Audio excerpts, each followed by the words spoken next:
If you've been in business for some time, I think one of the first things you've probably heard is the importance of keeping your business and personal expenses separate.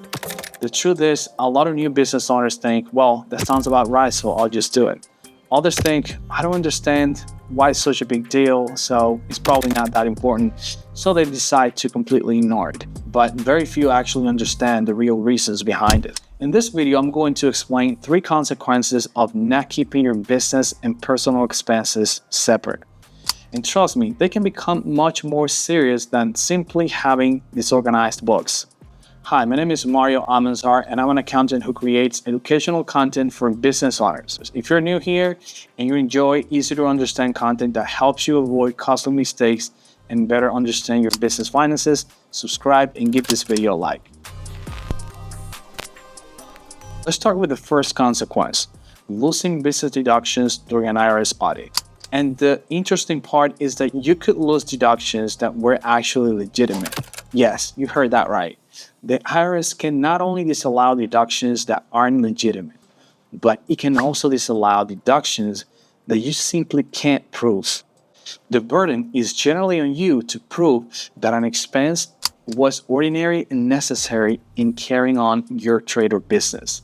So deductions can be disallowed simply because you can't substantiate them. So it's your responsibility to make sure those records are enough to tell the story and support the deductions you claim. Now you might be thinking, that's okay, I already recorded it as a business expense. Maybe you did, but remember, during an IRS audit, the question isn't did you record it as a business expense? The question is, can you prove it was a business expense? Those are 2 completely different things. Simply recording an expense in your books doesn't automatically make it deductible.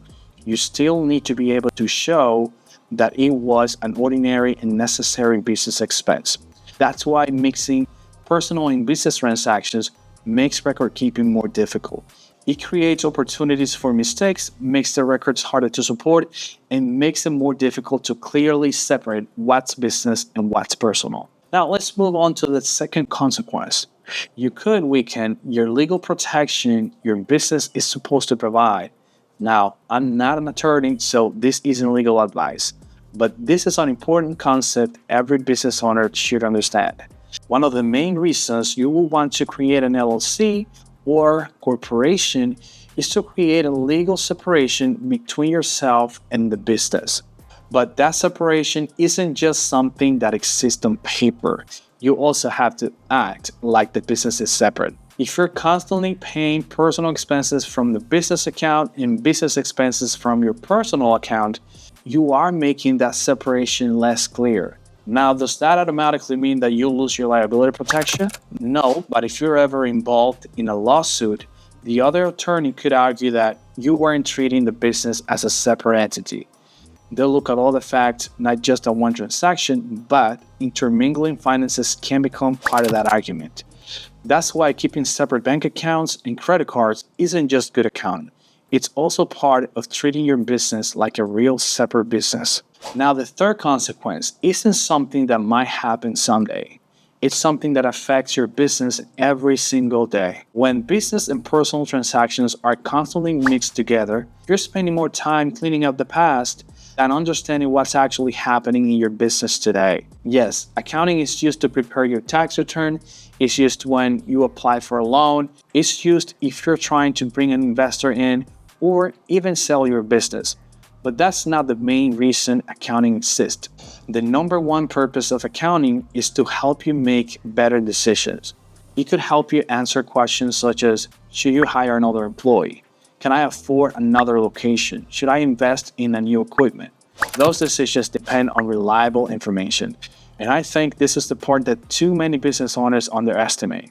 They see accounting as something they do for the IRS or a tax time. In reality, accounting is one of the most powerful decision-making tools a business can have. The better your information, the better your decisions. And over time, better decisions are what grow a business. So keeping your business and personal expenses separate isn't just about having organized books. It helps you protect your deductions, It strengthens your legal separation between you and your business. And most importantly, it helps you make better business decisions. If you found this video helpful, don't forget to like it, subscribe, and share with another business owner who could benefit from it. Thanks for watching, and I'll see you in the next video.